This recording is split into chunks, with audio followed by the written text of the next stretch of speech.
Bonjour à tous et bienvenue sur la chaîne d'AutoPlus. Je suis ravi d'être avec vous aujourd'hui pour profiter de quelques jours de vacances en présence du Dacia Bigster et de son pack slip qui va nous permettre de profiter de la van life à moindre coût, puisque par rapport à un van aménagé, le modèle va être facturé des dizaines de milliers d'euros moins cher. Mais alors, qu'a-t-il vraiment à nous proposer dans cette configuration? Eh bien, c'est ce que nous allons voir aujourd'hui.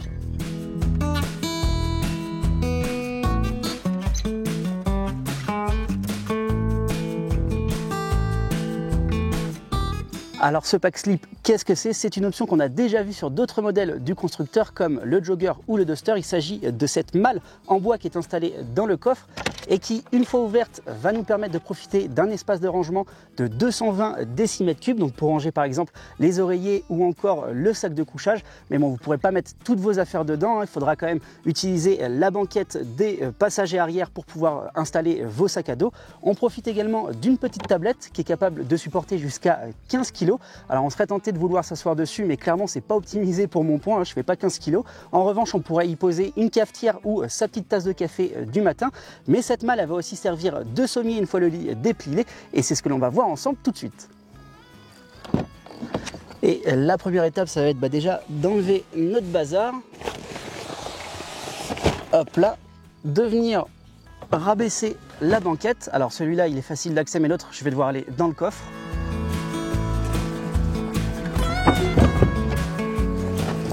Ensuite, on va venir prendre les deux petits coussins latéraux qu'on va mettre de côté pour plus tard. Retirer ces deux petites barres qu'on va mettre ici également. On va venir tirer sur l'arrière de la malle pour venir déplier dans un premier temps le sommier.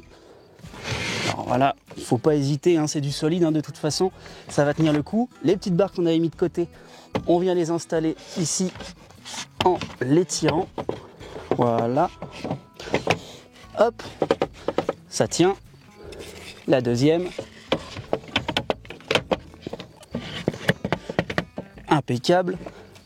Une fois qu'on a fait ça, on va reprendre nos petits coussins pour les déplacer et on va venir prendre carrément le petit matelas qu'on va mettre dehors.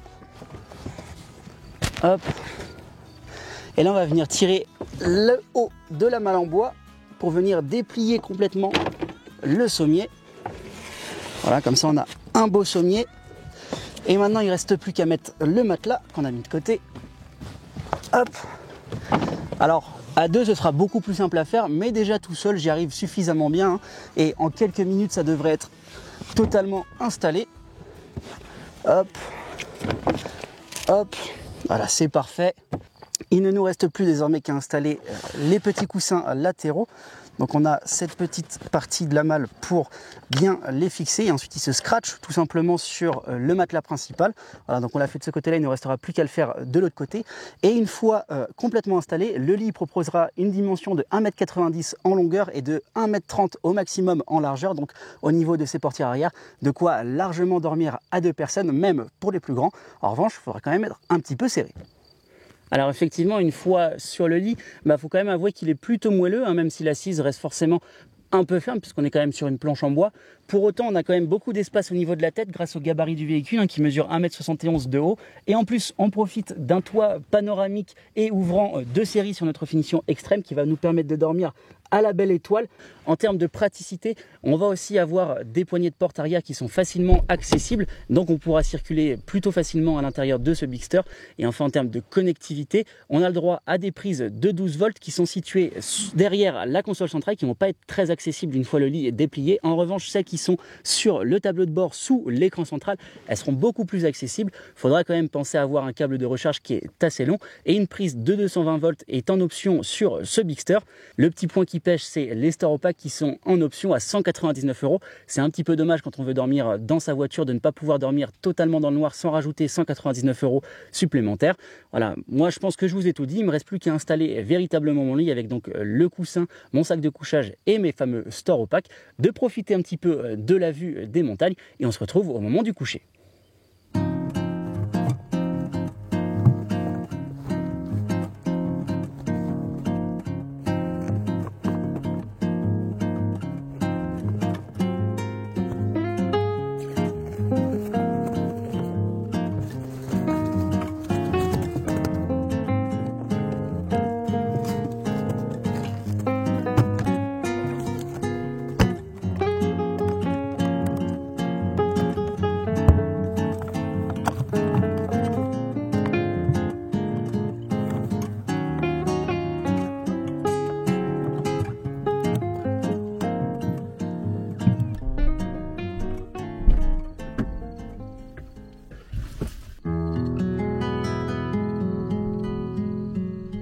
voilà, j'ai fini d'installer ce Bigster pour la nuit et je dois avouer que je peux même me tenir à quatre pattes pour circuler entre l'avant et l'arrière du véhicule, comme pour aller chercher des affaires qui sont dans mon sac qui est sur le siège conducteur.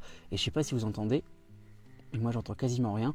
Il y a quand même une bonne isolation, je pense que je vais plutôt bien dormir. En plus, maintenant que j'ai fini d'installer tous les stores occultants, mine de rien, il n'y a pas beaucoup de lumière. Alors il faudra attendre quand même, parce que là on est en pleine nuit. Au lever du jour, ça risque quand même de changer un petit peu. Il y avait quand même quelques jeux entre les vitres et les stores occultants au moment où je les ai installés. J'ai pu prendre une douche, je me suis changé, je me suis mis en pyjama. Alors forcément, vous l'avez peut-être sans doute même déjà compris, il n'y a pas de réservoir d'eau dans ce Bigster avec ce pack slip. On est à côté d'un refuge, là où j'ai pu donc manger et prendre une douche. Si jamais vous voulez vraiment la faire en mode camping à 100%, il faudra vous débrouiller avec votre propre matériel, donc rapporter un réservoir d'eau plus un réchaud. Et avant d'aller dormir, moi je vais pouvoir bouquiner un petit peu ou regarder la dernière vidéo qui est publiée sur la chaîne d'Autoplus, le dernier essai, grâce au système de fixation U-Clip qui me permet d'avoir une lampe de poche sur l'appui-tête du siège conducteur. Alors ce système, c'est quelque chose qui est breveté par Dacia, qui permet d'accrocher de nombreux accessoires un peu partout dans l'habitacle. Maintenant, j'ai plus qu'à vous souhaiter une bonne nuit et nous on se retrouve demain matin.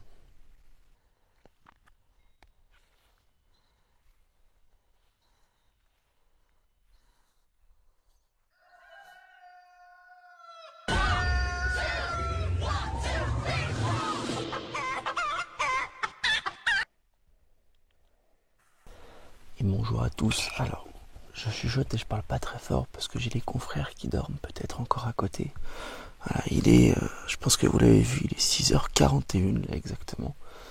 Bon, ça fait 1 heure à peu près que je suis déjà réveillé et que je poireaute au lit pour essayer de récupérer un peu d'énergie. Comme vous le voyez, mine de rien, avec les stores installés, alors oui, il y a un peu de lumière, mais franchement, ça permet de somnoler tranquille. Alors je pense que c'est le soleil, le lever de soleil qui m'a quand même réveillé, parce que j'étais debout, j'étais réveillé en tout cas à 5h30, ça fait, comme je le disais, 1 heure que je poireaute pour essayer de récupérer un peu de force. Mais au global, j'ai quand même plutôt bien dormi. 2-3 réveils quand même dans la nuit, je commence à avoir un petit peu mal à la nuque. Mais honnêtement, c'était plutôt une bonne nuit. Alors, honnêtement, je pense que le matelas, franchement, ça allait. J'aurais peut-être changé juste l'oreiller. Mais l'oreiller, il n'est pas fourni dans le pack slip. C'est quelque chose que Dacia nous a fourni à part. Donc, pour moi, j'aurais juste changé mon oreiller pour un truc un peu plus consistant et moelleux. Mais honnêtement, j'ai très bien dormi. Et puis, il va falloir qu'on range tout ça, qu'on désinstalle tout ça. Et qu'on fasse un petit tour au volant quand même de ce Duster avec sa motorisation de 130 chevaux et le 4x4, donc avec la transmission intégrale qu'on n'a pas encore eu l'occasion d'essayer sur la chaîne. Voilà, donc moi je vais aller faire une petite toilette, je range un peu tout ça et on se retrouve derrière le volant.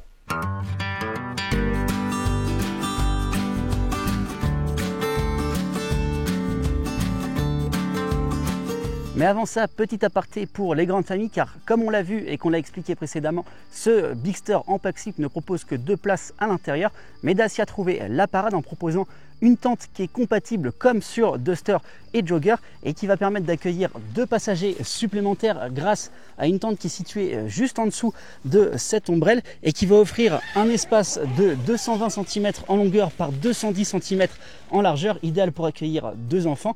En revanche, forcément, avec 2 enfants sur la banquette arrière, plus possible de ranger toutes vos affaires sur celle-ci. Il faudra donc opter pour un coffre de toit en option à 280 € si vous prenez celui du constructeur d'une capacité de 400 litres. Mais vous pouvez aussi opter pour des modèles concurrents qui sont compatibles avec le SUV.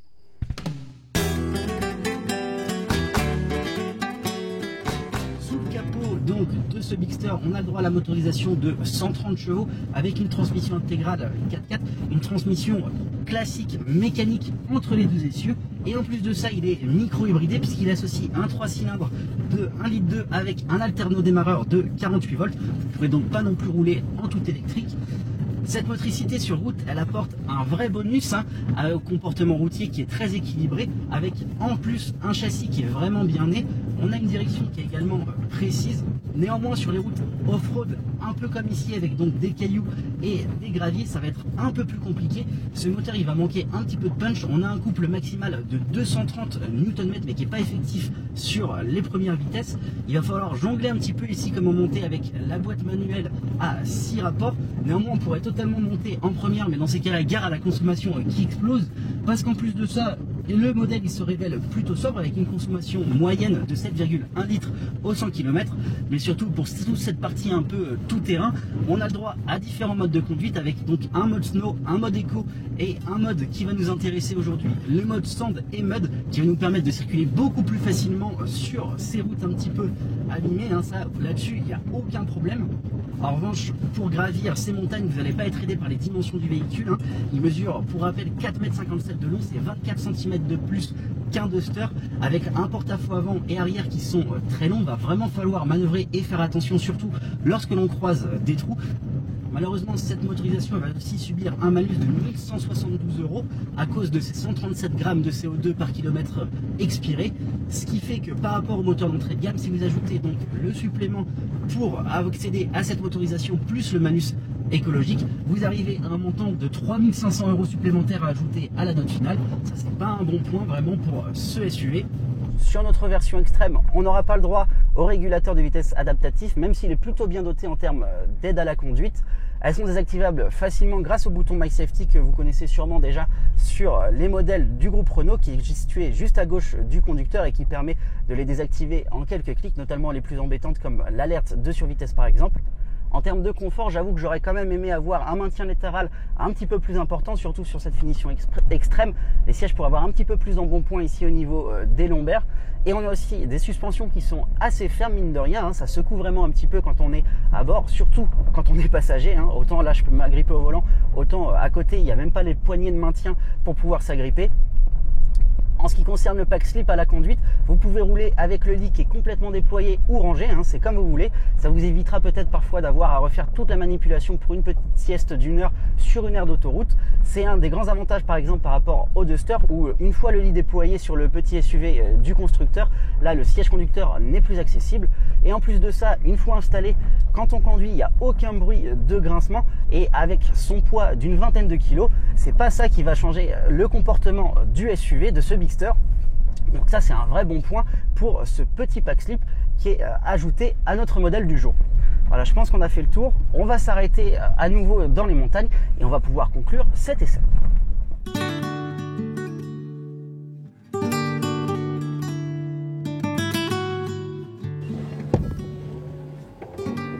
En conclusion, donc effectivement ce pack slip il vous apportera pas le même confort qu'un van aménagé, mais néanmoins c'est quand même une alternative très intéressante et toujours à moindre coût, puisque ce pack slip il revient à 1590 € si vous le commandez en même temps que le Dacia Bigster. Si vous le prenez après, il coûtera un petit peu plus cher, 1990 €. D'autant qu'en plus sur ce Bigster vous aurez un petit peu plus de place qu'un pack slip sur un Duster par exemple, et en plus celui-ci il s'enlève très facilement du coffre. Alors il faudra quand même être deux pour soulever la malle qui pèse une vingtaine de kilos, et donc ça permet de profiter à la fois d'une voiture pour le quotidien de tous les jours et ensuite d'un pack slip pour pouvoir partir en vacances quelques jours à la montagne comme ici. Un vrai bon point donc pour ce Bigster. Voilà, cette vidéo est à présent terminée, j'espère qu'elle vous aura plu. Moi je vais aller profiter du beau temps pour faire une petite randonnée et on se dit à très vite sur la chaîne autoplus.fr. Ciao.